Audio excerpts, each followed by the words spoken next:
नमस्कार दोस्तों, बहुत बहुत स्वागत है आप सभी का आपके अपने यूट्यूब चैनल आरजीएस में। और हमेशा की तरह आज भी हाजिर हैं डेली करंट अफेयर के प्रोग्राम की सीरीज़ में।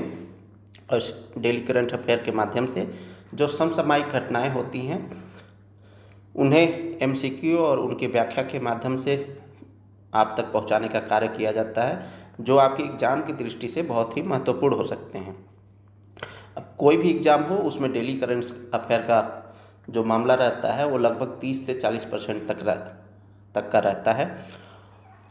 और जो डेली करंट अफेयर होते हैं उनमें तथ्यात्मक जानकारी भी पूछी जाती है, स्टैटिक पार्ट्स भी पूछा जाता है, तो उससे भी प्रश्न बन जाते हैं।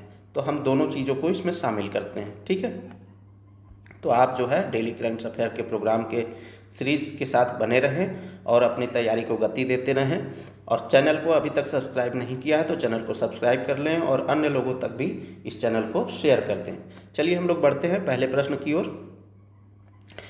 पहला प्रश्न है, निम्नलिखित कथनों पर विचार कीजिए एवं सही विकल्प का चयन कीजिए। तो हाल ही में हुई एयर इंडिया AI 171 दुर्घटना की जांच का नेतृत्व गोविंद मोहन को सौंपा गया है। दूसरा स्टेटमेंट कह रहा है, इस विमान में 242 लोग सवार थे। तो आप सभी को पता होगा कि जो पिछले सप्ताह अहमदाबाद से लंदन के गैटविक हवाई अड्डे के लिए उड़ान भर रहा था, इंडिया का बोइंग विमान था, वो टेक ऑफ के समय ही जो है दुर्घटनाग्रस्त हो गया और उसमें 242 लोग सवार थे और उसके साथ साथ 12 क्रू मेंबर भी थे, वो भी उसमें मारे गए।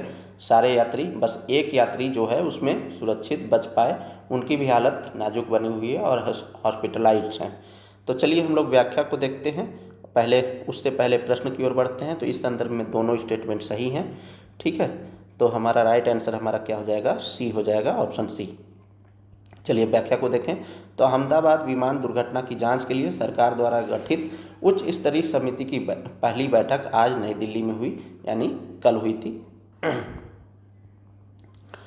केंद्रीय गृह सचिव गोविंद मोहन ने बैठक की अध्यक्षता की। तो केंद्रीय गृह सचिव कौन है, गोविंद मोहन जी हैं, उन्होंने अध्यक्षता की। इसके साथ साथ नागर विमानन मंत्रालय के सचिव, गृह मंत्रालय के वरिष्ठ अधिकारी, गुजरात के गृह विभाग और राज्य आपदा प्रबंधन प्राधिकरण के अधिकारी, अहमदाबाद के पुलिस आयुक्त, भारतीय वायुसेना में निरीक्षण और सुरक्षा महानिदेशक और नागर विमानन सुरक्षा ब्यूरो के महानिदेशक बैठक में शामिल हुए। तो ये सभी लोग इस बैठक में शामिल थे। समिति 3 महीने के भीतर अपनी रिपोर्ट प्रस्तुत करेगी, जिसमें भविष्य में ऐसी घटनाओं को रोकने के लिए मानक संचालन प्रक्रिया तैयार करने की उम्मीद है। विमान दुर्घटना जांच ब्यूरो अलग से इस मामले की जांच कर रहा है, ठीक है।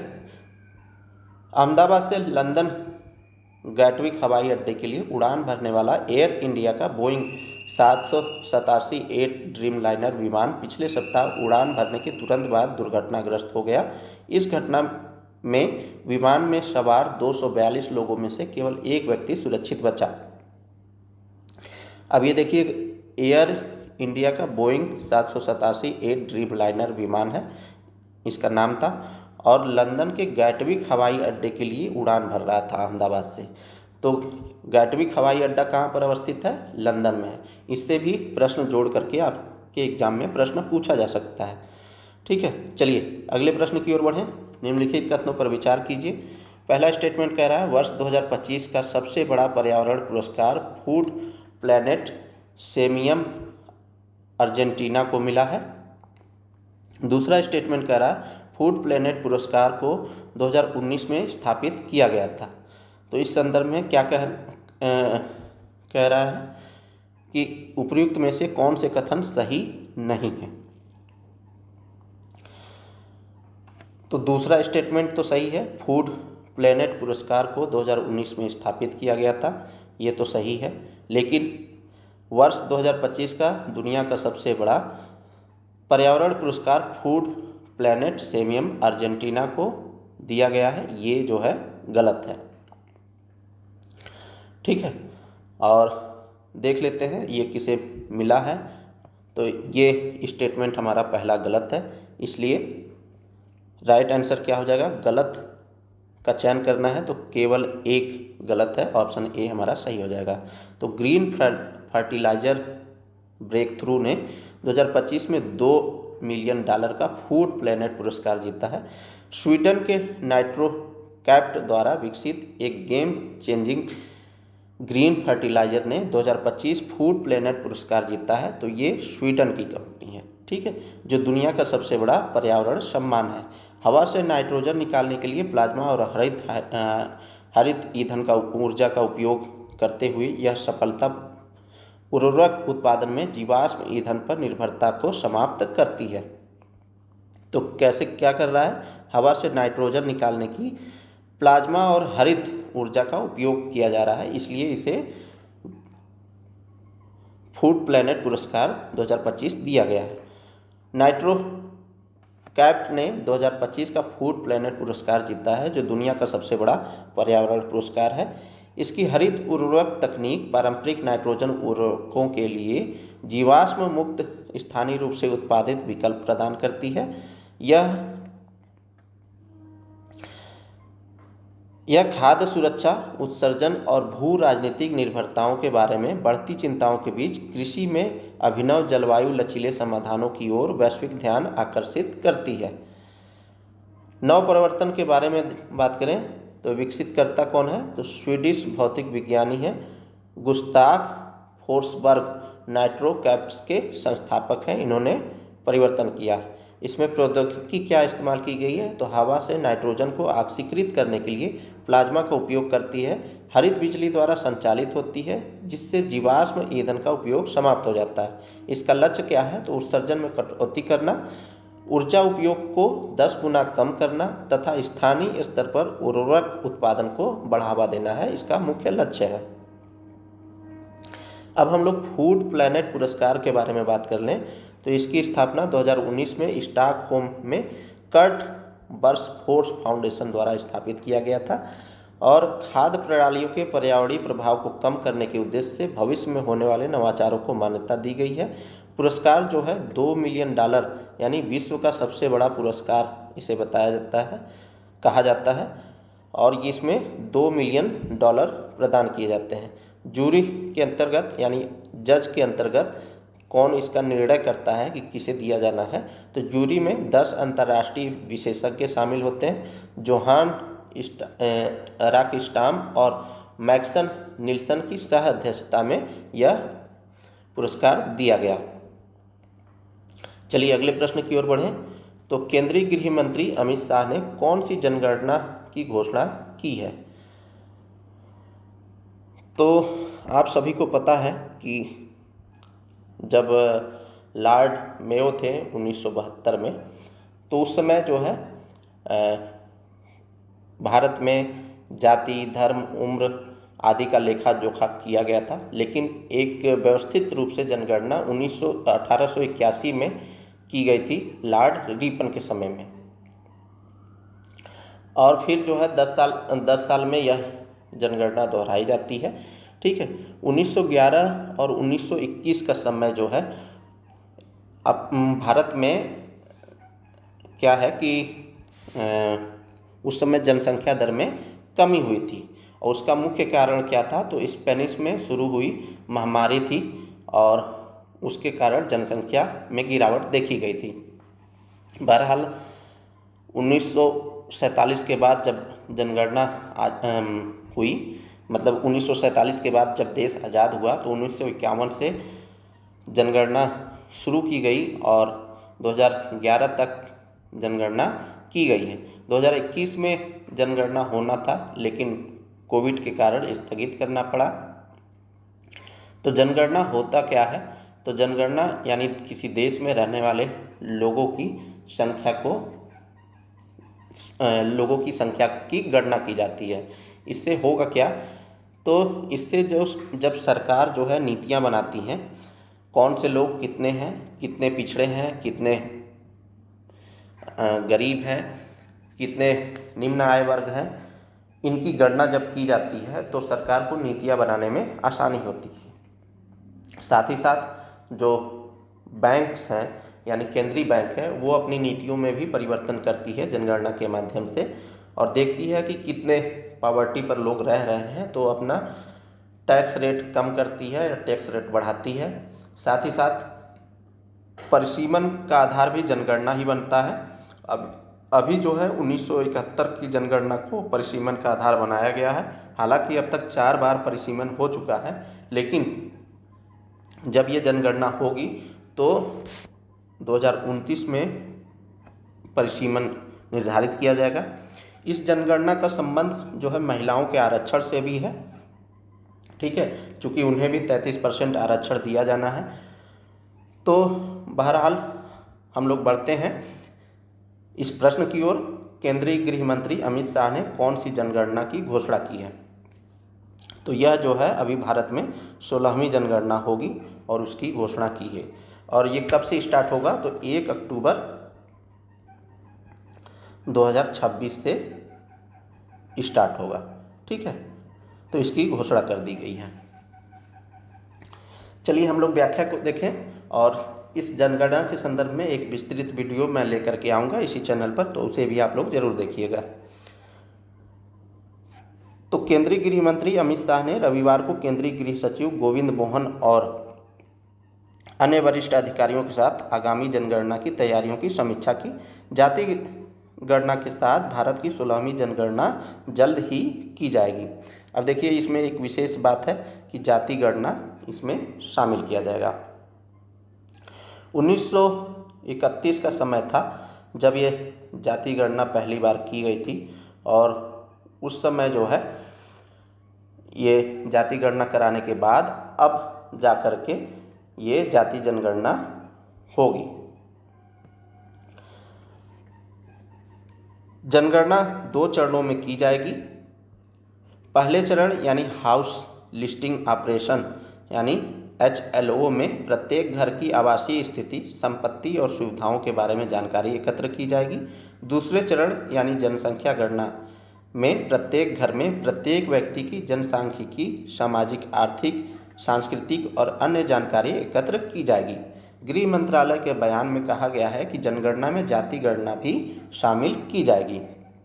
जनगणना गतिविधियों के लिए लगभग 34 लाख गणनाकार, यानी जो जनगणना करेंगे वो कितने कर्मी लगेंगे? 34 लाख गणनाकार लगेंगे, और साथ ही साथ पर्यवेक्षक भी लगाए जाएंगे। बयान में कहा गया है कि यह जनगणना शुरुआत से अब तक 16वीं और आज़ादी के बाद की 8वीं जनगणना है। आगामी जनगणना मोबाइल एप्लीकेशन का उपयोग करके डिजिटल माध्यम से की जाएगी। लोगों को स्वगणना का प्रावधान भी उपलब्ध कराया जाएगा, ठीक है। बयान में कहा गया है कि संग्रह, संचरण और भंडार के समय डेटा सुरक्षा सुनिश्चित करने के लिए बहुत कड़े डेटा सुरक्षा उपाय किए जाएंगे। जनगणना कराने की अधिसूचना सोमवार को आधिकारिक राजपत्र में प्रकाशित की जाएगी। भारत में जनगणना 1872 से की जाती है, तो ये बैकग्राउंड है 1872 लॉर्ड मेयो का समय, ठीक है। तो इसके बारे में हमने शुरुआत में ही बता दिया था, इसके इतिहास के बारे में। और यह पहली बार है जब बायोमेट्रिक जानकारी एकत्रित की जा रही है एवं राष्ट्रीय जनसंख्या रजिस्टर तैयार किया जा रहा है। राष्ट्रीय जनसंख्या नीति 2000 के अनुसार वर्ष 2045 तक जनसंख्या स्थिरता प्राप्त करने का लक्ष्य तय किया गया है। जनसंख्या का महाविभाजन वर्ष 1921 को कहा जाता है, क्योंकि इसी समय जो है जो भारत की जनसंख्या है वो गिरी हुई थी, ठीक है। अभी हाल ही में UNFPA ने अपनी रिपोर्ट प्रकाशित की थी, और उसमें भारत की जनगणना कितनी बताई गई थी? आप लोग कमेंट बॉक्स में बताइए। 146.39 करोड़, ठीक है, इतनी जनसंख्या बताई गई थी, ठीक है। तो इसे भी हमने डेली करंट अफेयर में जब ये रिपोर्ट आई थी तो शामिल किया था। तो आप लोग डेली करंट अफेयर के साथ बने रहिए, हमेशा बने रहिए, ठीक है, ताकि आपका कोई भी प्रश्न छूटे ना।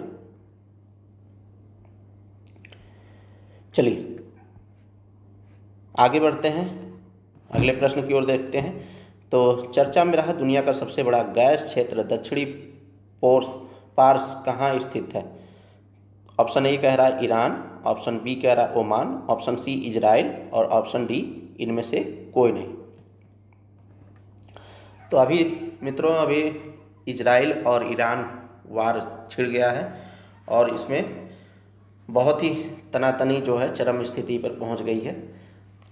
ईरान ने जो इजराइल का तेल अवीव है वहाँ पर भी स्ट्राइक कर दिया है और वहाँ भी घटनाएं देखने को मिली।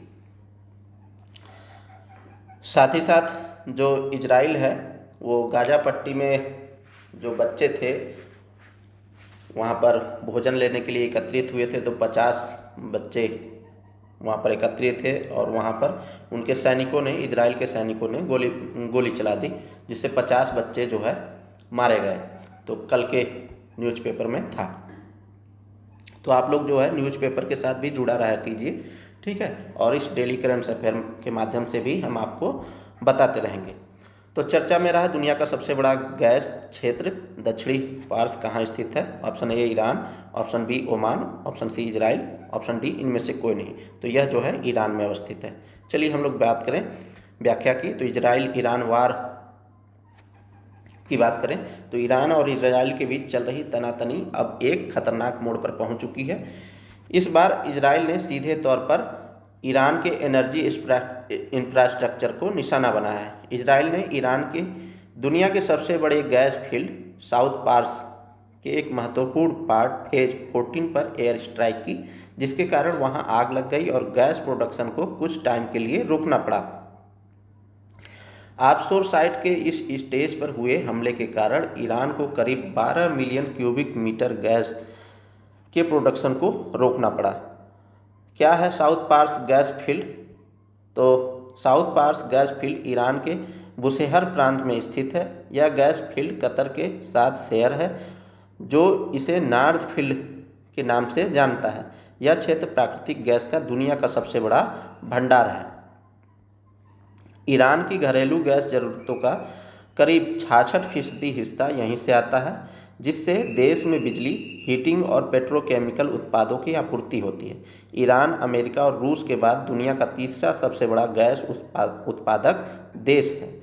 यह सालाना लगभग 275 बिलियन क्यूबिक मीटर गैस का उत्पादन करता है, जो वैश्विक उत्पादन का करीब 6.5% है।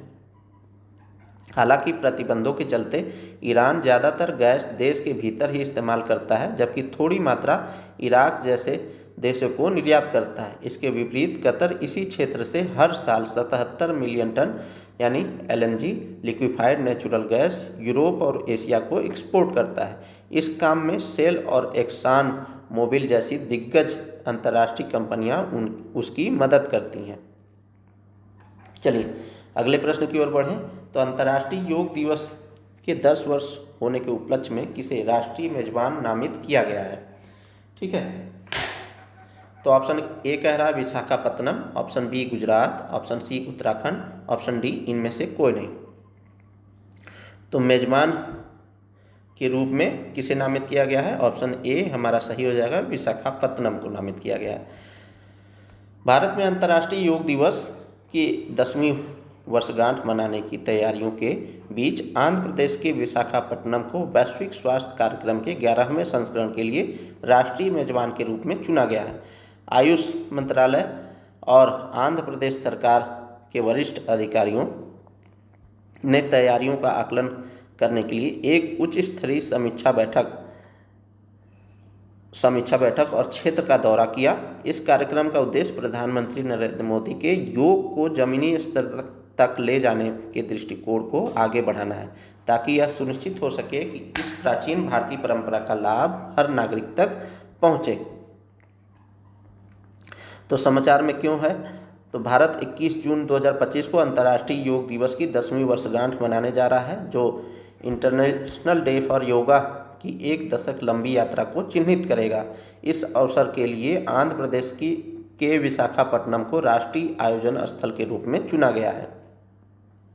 आयुष मंत्रालय और आंध्र प्रदेश सरकार के वरिष्ठ अधिकारियों ने हाल ही में स्थल निरीक्षण और समीक्षा बैठकें की ताकि तैयारियों का आकलन किया जा सके। इस आयोजन का उद्देश्य प्रधानमंत्री मोदी के योग को जन जन तक पहुंचाने के विजन को साकार करना है। प्रमुख बिंदुओं की बात करें तो स्थान कहां पर आयोजित होगा? विशाखापट्टनम, आंध्र प्रदेश मेजबान बनाया गया है। कब आयोजित होगा? तो 21 जून 2025। मुख्य आयोजन स्थल क्या है? तो RK बीच, ऋषिकोंडा बीच, आंध्र विश्वविद्यालय, गीतम विश्वविद्यालय यहाँ पर आयोजित होगा। विशाखापट्टनम में अनुमानित प्रतिभागी लगभग कितने पार्टिसिपेट करेंगे? तो 5 लाख लोग पार्टिसिपेट करेंगे। पूरे आंध्र प्रदेश में आयोजन स्थल 1 लाख से अधिक स्थानों पर आयोजित किया जाएगा। इस बार राष्ट्रीय थीम क्या रखी गई है? तो एक पृथ्वी एक स्वास्थ्य के लिए योग। तो ये आप थीम याद रखिएगा, राष्ट्रीय थीम है एक पृथ्वी एक स्वास्थ्य के लिए योग। शामिल प्रमुख अधिकारी कौन होंगे? तो वैद्य राजेश कोटेचा, सचिव आयुष मंत्रालय, श्री VK विजयानंद, विशेष मुख्य सचिव आंध्र प्रदेश, सुश्री मोनालिसा दास, मंत्रालय संयुक्त सचिव आयुष, और MN हरेंद्र प्रसाद, जिला कलेक्टर हैं। ये लोग शामिल हैं। समीक्षा बैठक का उद्देश्य क्या था? तो प्रमुख योग प्रदर्शनों का निरीक्षण करना, सार्वजनिक बुनियादी ढांचे और सुरक्षा व्यवस्था की समीक्षा करना, विभागों के बीच समन्वय को बढ़ावा देना, सांस्कृतिक एकीकरण और वेलनेस कार्यक्रमों पर बल देना। चलिए अगले प्रश्न की ओर बढ़ें। निम्नलिखित कथनों पर विचार कीजिए। कथन 1 कह रहा है कनानस्कीस वाइल्ड फायर चार्टर, इसके तहत 2030 तक वैश्विक स्तर पर वनों की कटाई तथा वन और भूमि क्षरण को रोकने और उसे ठीक करने पर सहमति जताई गई है। कथन 2 कह रहा है यह चार्टर पूर्व में की गई प्रतिबद्धताओं जैसे Glasgow leader declaration on forests and land uses 2021 के अनुरूप है। स्टेटमेंट 3 कह रहा है भारत ने इस चार्टर का समर्थन किया है। तो अभी कनानस्कीस में जो है कनाडा में G7 नेताओं का शिखर सम्मेलन हुआ और उसमें जो है ये प्रमुख कुछ निर्णय लिए गए हैं। तो इस संदर्भ में क्या है? ऑप्शन A कह रहा है कथन 1, 2, 3 सही है। कथन 2 कथन 1 की व्याख्या कर रहा है। ऑप्शन B कह रहा है कथन 1 व 2 सही है, कथन 2 कथन 1 की व्याख्या कर रहा है और कथन 3 गलत है। ऑप्शन C कह रहा है कथन 1 व 2 एवं 3 सही है। ऑप्शन D कह रहा है कथन 1 व 2 दोनों सही हैं परंतु कथन 3 गलत है। तो इस संदर्भ में क्या है? ऑप्शन A हमारा सही है। कथन 1, 2 और 3 तीनों सही हैं। कथन 2 कथन 1 की व्याख्या कर रहा है। ठीक है, चलिए। तो कनानस्कीस कनाडा में G7 नेताओं का शिखर सम्मेलन संपन्न हुआ। भारत ने कनानस्कीस में आयोजित 51वें G7 शिखर सम्मेलन 2025 में एक आउटरीच देश के रूप में शामिल हुआ। यानी ये G7 का सदस्य देश नहीं है, आउटरीच सदस्य देश के रूप में शामिल हुआ है। और इस बार का जो G7 का आयोजन है ये 51वां है। ठीक है। और G7 का गठन कैसे हुआ? G7 के बाद G8 कैसे बना? फिर से जो है G7 कैसे बना? इस संदर्भ में हमने 2-3 लेक्चर पहले जो है चर्चा कर रखी है डेली करंट अफेयर में ही, तो आप उसे देख सकते हैं। 91 G7 शिखर सम्मेलन 2025 के परिणाम की बात करें तो कनानस्कीस वाइल्ड फायर चार्टर लाया गया है। इसके तहत 2030 तक वैश्विक स्तर पर वनों की कटाई तथा वन और भूमि क्षरण को रोकने और उसे ठीक करने पर सहमति जताई गई है। यह चार्टर पूर्व में की गई प्रतिबद्धताओं जैसे Glasgow leaders declaration on forest and land uses 2021 के अनुरूप है और भारत ने इस चार्टर का समर्थन किया है। तो ये चार्टर हमारे लिए इम्पॉर्टेंट हो जाता है प्री और मेंस दोनों के लिए। तो कनानस्कीस वाइल्ड फायर चार्टर, ठीक है। G7 critical mineral action plan launch किया गया है। तो यह एक्शन प्लान 2023 में जापान की G7 अध्यक्षता के दौरान क्रिटिकल मिनरल सुरक्षा के लिए बनाए गए 5 बिंदुओं पर आधारित है। भारत ने इसका भी समर्थन किया है। इसके अलावा G7 देशों ने विश्व बैंक के नेतृत्व वाले resilient and inclusive supply chain enhancement साझेदारी को मजबूत करने की भी प्रतिबद्धता जताई है। G7 ने ट्रांसनेशन रिप्रेशन की निंदा की है। ट्रांसनेशन रिप्रेशन एक प्रकार का उग्र विदेशी हस्तक्षेप है। इसमें कोई देश या उसकी एजेंसियां देश की सीमाओं के बाहर के लोगों या समुदायों को डराने, धमकाने या नुकसान पहुंचाने की कोशिश करती है। जैसे ये कोई देश हो गया, ठीक है, और ये कहीं गया है बाहर में किसी काम के लिए, किसी वर्क के लिए या स्टडी के लिए, तो यहाँ पर यहाँ की गवर्नमेंट जो है वो क्या कर रही है, अपनी एजेंसियों द्वारा या समुदायों द्वारा डरा रही है, धमका रही है और उससे नुकसान पहुंचा रही है। तो इसे ट्रांसनेशन रिप्रेशन कहते हैं। ठीक है, तो इसकी भी निंदा की गई है। प्रवासी तस्करी रोकने की प्रतिबद्धता जताई गई है।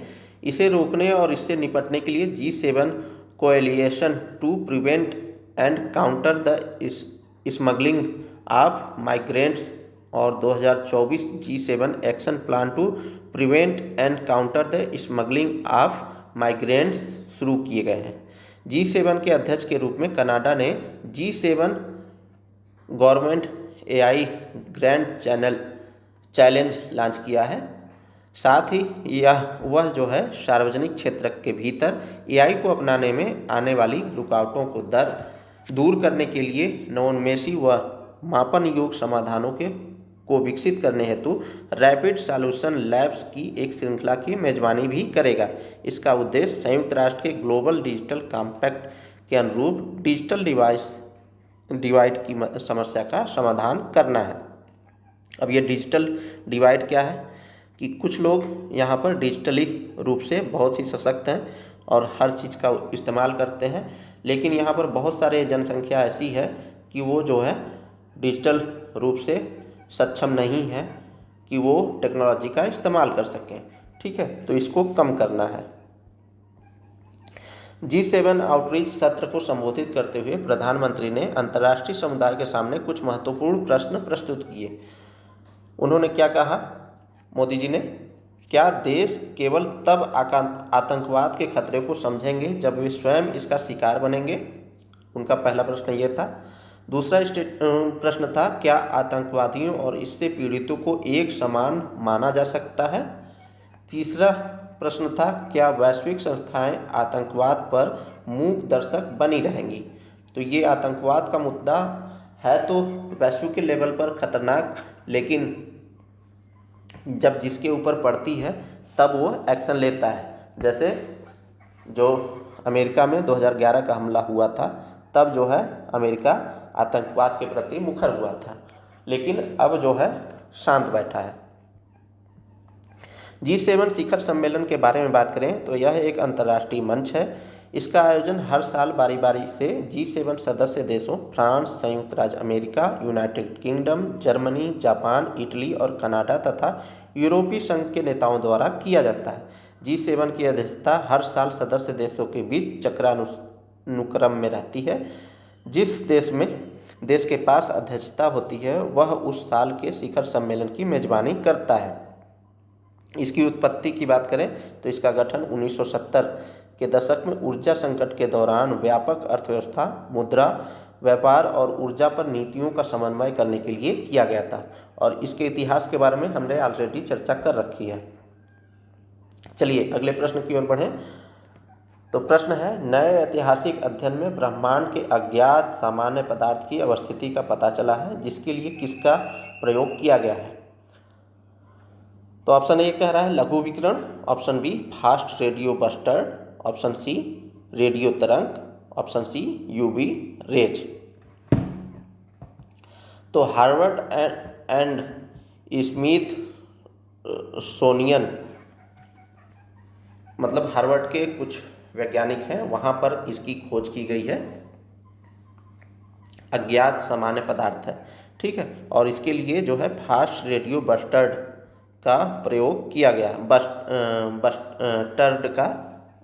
बस्ट का प्रयोग किया गया, बस्टर्ड नहीं, बस्ट, ठीक है। तो एक नए ऐतिहासिक अध्ययन में ब्रह्मांड के अज्ञात सामान्य पदार्थ की अवस्थिति का पता चला है।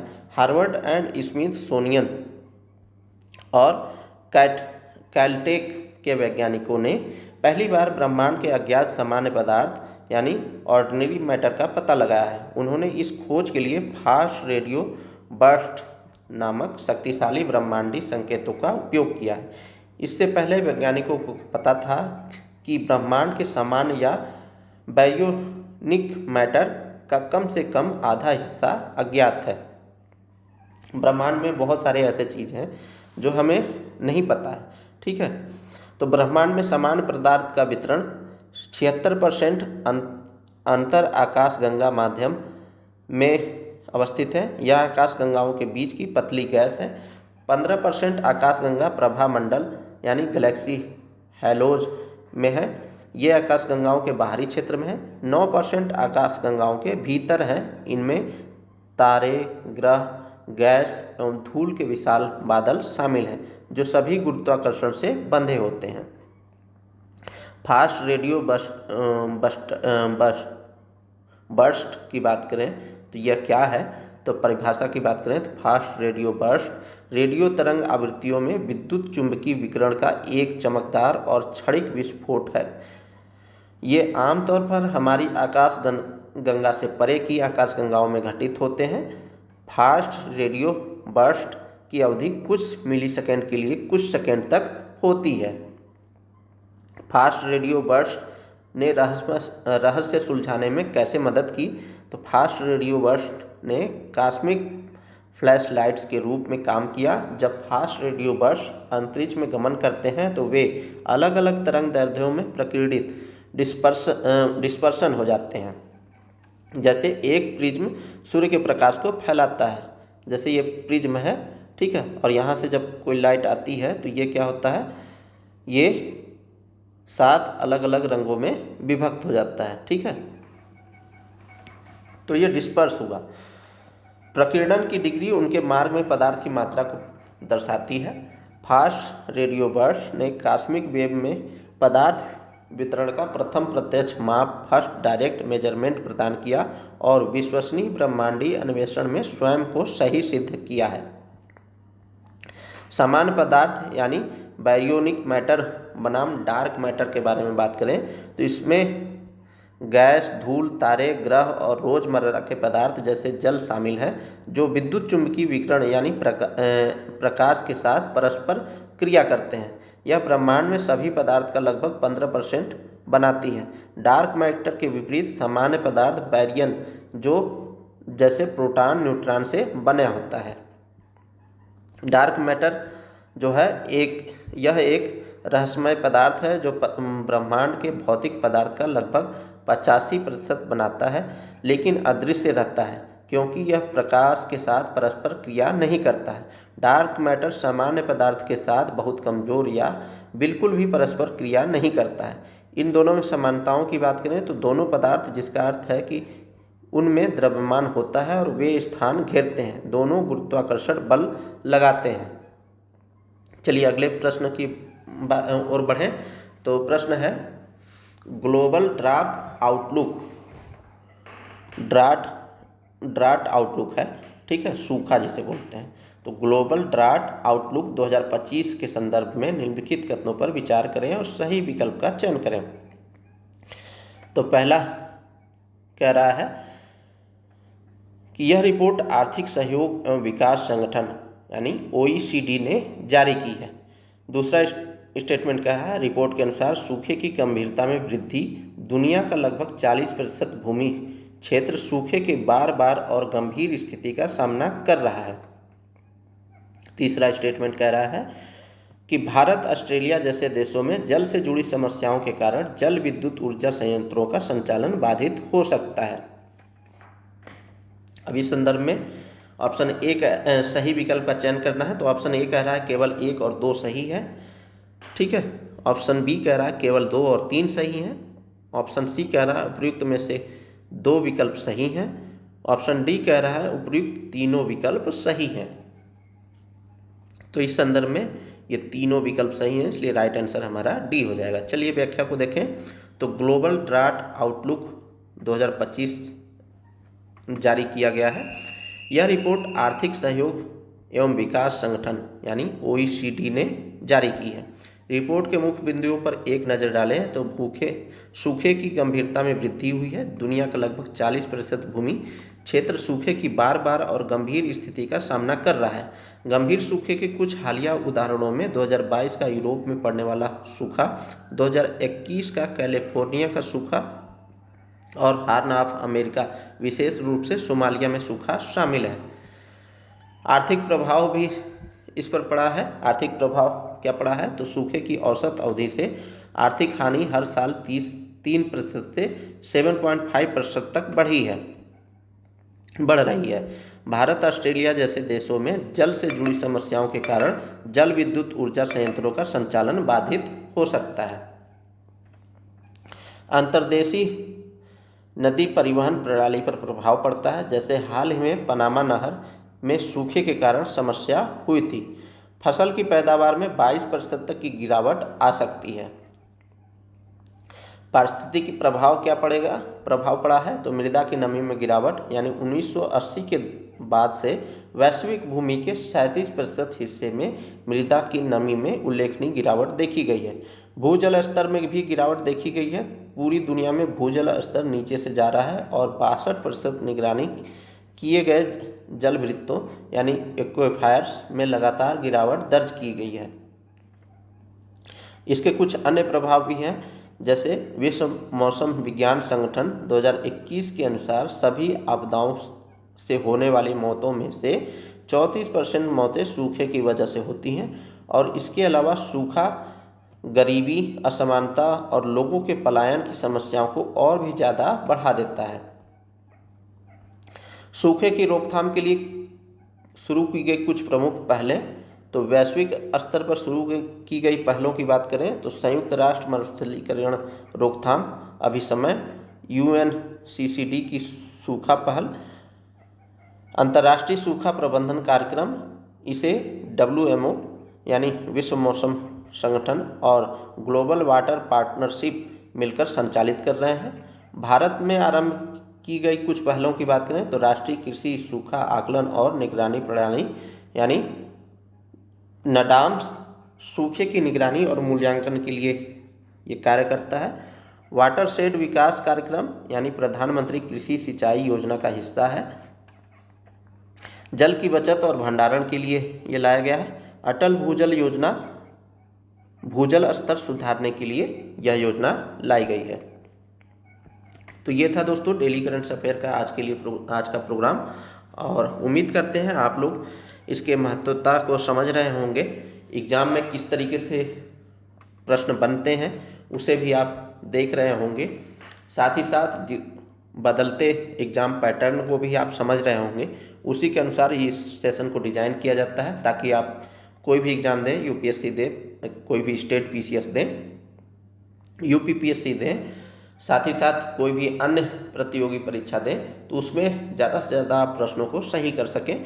यही उद्देश्य रहता है RGS का, ठीक है। तो इन्हीं सब बातों के साथ यदि सेशन पसंद आया हो तो लाइक और सब्सक्राइब कर दें और अन्य लोगों तक भी शेयर कर दें। मिलते हैं किसी नेक्स्ट वीडियो में, तब तक के लिए बहुत बहुत शुक्रिया, बहुत बहुत धन्यवाद। जय हिंद दोस्तों।